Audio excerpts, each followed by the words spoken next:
Hello everyone, Social Coach Michael Knight here, and today I'm going to be talking about why all the guys I know who are the best with women, that is, they can easily have 2 or 3 new dates a week if they wanted, no problem, all happen to be nerds. And I know what you're thinking, you're like, wait, whoa, that doesn't sound right. We all know nerds are typically the worst with women. Yes, you're completely right. Don't believe the converse of my statement. I'm not saying that nerds are the ones who typically get the most women. No, they typically have the most problem. What I'm talking about is the men who become the uppermost successful with women. They all happen to be nerds, and I'm going to explain to you why. It's because the people who had the most hard case problems in improving their social skills, they're the only ones that were actually motivated enough to seek out help and knowledge and to work to get better. Had they actually possessed like a moderate level success in the beginning, they would have likely not have been motivated enough to actually start taking action. Like they say, often the enemy of the best is the good. But since these individuals, they started from places of such desperation, frustration, and pain, they had no choice but to seek out resources for help. And not too many people ever do this, and especially when it comes to improving social skills. I include my former self in this group of nerds. I'm definitely a nerd by most standards. When I was 20 years old, I was working as a rocket scientist, I was building satellites, I met people like Elon Musk, and even as a person with above average intelligence, I was still getting crushed when it came to understanding social dynamics. And this was really, really frustrating for me, because I could see everyone else, they were able to meet people no problem, go on dates, and I'm just like, okay, I'm kind of like stuck here. Like, what is it I'm not getting? Is there something I can even learn? And part of me thought at the time that my deficiency in this area might just be a fixed, unchangeable, like inherent property of who I was as a person. And it's funny how easily we can fall into believing such things, even when we can literally witness other aspects of our lives change. Like, people's lives are dynamic, they're not static. I used to not understand calculus. Now I understand calculus. I used to not know how to play the guitar. Now I know how to play the guitar. I wasn't born knowing how to drive a car. I can now drive a car. Social skills are actually no different than any other type of skills, and they can be improved through proper training. And if there's one group of people that are experts at learning new information, it's nerds. Especially in today's modern society. Who even still possesses the ability to concentrate long enough to even read a book on social dynamics?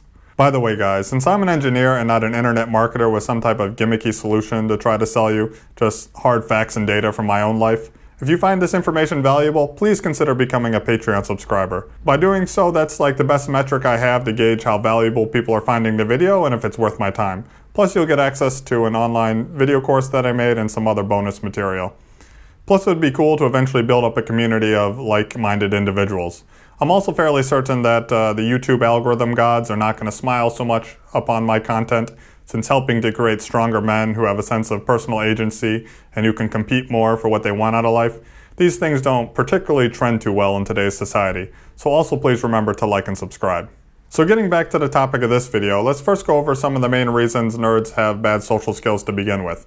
And one of the main things is just being in an environment of similar, like-minded people all the time that all share the same social shortcomings as you, and thus never having any direct or indirect mentorship about how you could actually learn to improve. You're just getting all this negative reinforcement by everyone in your environment. And also spending all your time thinking in highly analytical state and forgoing opportunities that allow you to grow your emotional intelligence is also a problem. But I get it, that's your work. You have a lot to do, you got a lot to get done. You not really have time to maybe join a fraternity or do these other type of social places where you'd be doing the reps you need to improve your social skills. And I also understand you might not even want to spend time in those environments, but if you don't really find some other environment to compensate, your social skills can really atrophy. And there can be a real significant cost to you not developing your social skills. For example, you're not invited to hang out with people or invited to parties because your friends are afraid that you might make them look a little less cool, or you're going to creep the girls out so they don't really want you around. Likewise, you might not be invited out for drinks after work with your colleagues, and this could even lead to you not getting promotions, being passed over just because you're not really part of the clique, part of the group. People at higher levels don't really want to spend more time with you. And these things are all in addition to the already obvious reasons of just being a more lonely person and lacking the ability to create strong, meaningful relationships. And in some cases, maybe you'll settle for a less ideal relationship that then ends up going bad which then could easily start costing you a lot, not just financially, but also sanity-wise. So building up your social skills and being able to have choice out of life of who you have relationships with, not feeling this forced into different situations, is super important. But despite all these aforementioned factors that may be working against you, there's still one thing that will allow you to overcome them all. And this is the ability to learn. To be able to take in information, apply it, measure the results, and then use it to improve. For many people, they just started with a really small deficit in their social skills when they were young due to some type of insecurity they had or some type of life experience. But the problem is this little event caused them to become more reclusive. And this reclusiveness in turn just further reinforced the deficit at an ever-growing rate into the future, like kind of negatively compounding interest. But the good thing is the opposite is also true. If you can improve your social skills, even just by a little bit every single day, this will have a compounding effect, and you will eventually see humongous gains. While intuition and natural ability can give a person a significant head start over you, the people who typically become the most successful at something, these are the people who have the ability to break things down to the very basic fundamentals, master these fundamentals, and then build everything back on top of it. For example, if you ever learned a new language, like I learned German, when I was learning German, everyone around me in Germany who was a fluent speaker was way better than me. They all possessed a natural skill that they learned from birth just because of being around their parents and learning the language naturally. However, as I moved up through the levels, things changed a bit. I would have a question on a grammar question, and a native speaker who never really studied the language but just learned it naturally, they couldn't give me an answer.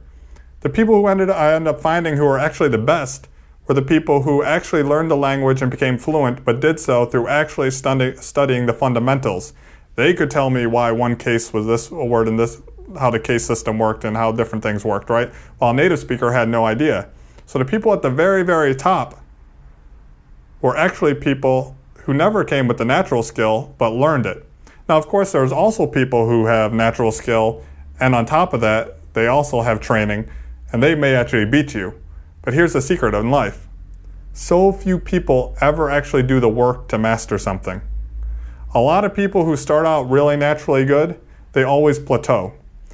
They never had that motivation and incentive to get to the next level.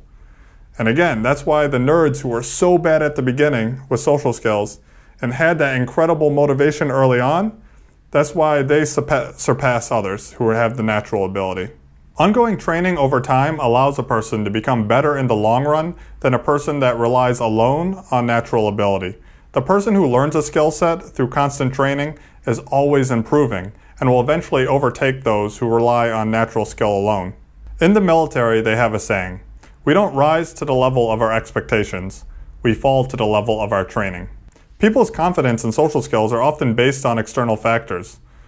A lot of times there'll be a superstar athlete in high school, but he moves to college, and his whole identity was built around how he was in the high school. And now in the college, he's having trouble making friends and dating because he has no social status there anymore. Likewise, people who are doing really well at college socializing, then move to a new city. Now they're in New York City alone. Their whole different friend group is gone, and they also feel alone, and they completely lose their confidence, and they're no longer to date properly. And I even meet these people all the time. I was like, wow, man, you went to a great college, you're a good-looking guy, you're athletic, you just got a high-paying job in New York City. You really have a problem? I can't really, it's kind of surprising to me. But again, these are people who never really developed that core confidence from scratch. They're always reliant on something external. And if they lose their wealth, they lose their job, they lose whatever externally is giving them that feeling of self-worth, if they lose this, their confidence is shattered. But a person who has had to build up their social skills from scratch from the very beginning, because they literally started with nothing and they had no choice, like these super nerds that I've been talking about, well, they can always fall back on the core confidence they gained from doing it and a deep understanding of first principles. And these are the type of ideas I'm now going to be covering in other videos on this channel. So if you're interested in learning more, please like and subscribe. And there's also additional resources linked to in the description below. That's all for today. Until next time, ciao.